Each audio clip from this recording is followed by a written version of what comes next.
네, 안녕하세요. 네이버 파워지식인 최우성 강사입니다.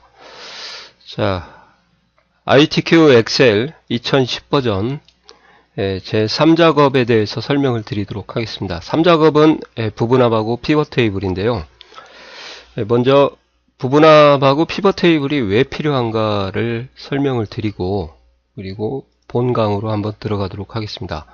자, 이렇게 표의 형태로 저희가 지금 작성되어 있는 게 있어요. 이렇게 이 형태를 우리가 일반적인 데이터베이스 표다 그렇게 얘기를 하는데, 이러한 데이터베이스 표의 형태에서 특히 중복이 있는 문자열에 대해서 분석을 요구를 합니다. 예를 들어서 전공학과별로 출석 또는 중간의 합 또는 총점의 최대값 그렇게 요구를 한다는 거죠.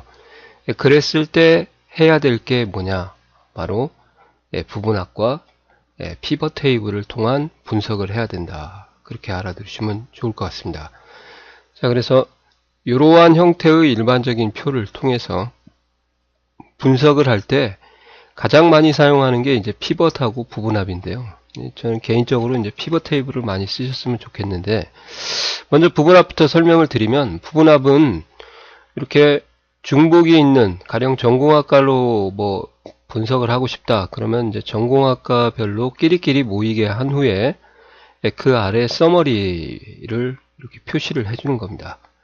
그리고 어떤 열에 대해서 함수를, 예를 들어서 평균 같은 경우는 중간 기말이고요, 최대값은 보시는 것처럼 총점이다, 이렇게 해서 요약을 함수를 통해서 해주는 거고요. 또 꼭 알아두셔야 될 게, 지금 현재 이 데이터를 보시면은 아시겠지만 지금은 똑같은 데이터가 한 군데 몰려 있지 않고 듬성듬성 떨어져 있죠. 그래서 부분합을 할 때는 반드시 정렬을 해서 이렇게 똑같은 값들이 끼리끼리 모이게 한 후에 부분합을 해야 되기 때문에 반드시 부분합을 할 때는 정렬부터 먼저 해줘야 된다.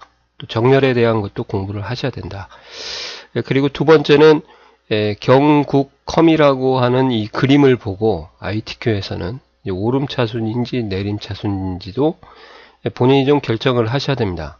뭐 두 번 해보면 뭐 알 수는 있겠지만, 그래도 한 번에 기역인데 여기는 여고 우죠. 그래서 그런 식으로 오름인지 내림인지를 판단을 해야 될 거요. 두 번째는 어떤 열에 대해서 부분합을 해야 되냐, 여기 보시는 것처럼 전공학과에 대해서 부분합을 해야 되겠죠.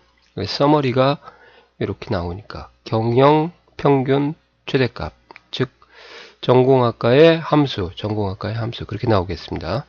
그래서 정렬할 필드가 누구고, 그 다음에 정렬을 하고 구분합을 적용해야 된다.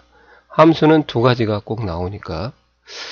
자, 피벗 테이블도 비슷하기는 합니다만, 이제 피벗 테이블은 서머리 요약을 중점적으로 보여줄 수가 있어요. 물론 개별적인 값도 보여줄 수는 있는데, 전공학과 경영 공문 컴퓨터가 있고요.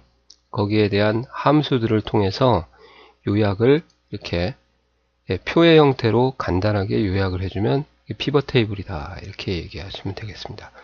그리고 부분합 같은 경우는 이제 원 데이터에 적용이 되는데, 피벗 같은 경우는 별도의 시트에 적성이 되니까 뭐 정렬해 줄 필요가 없어요. 그냥 알아서 지가 쭉쭉 작성을 해주면 됩니다.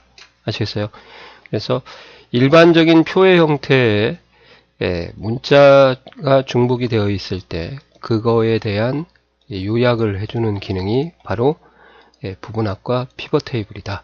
그렇게 해서 필요성을 좀 느끼시고 본격적으로 부분합으로 들어가도록 하겠습니다. 피벗 테이블과 이해가 좀 가시죠?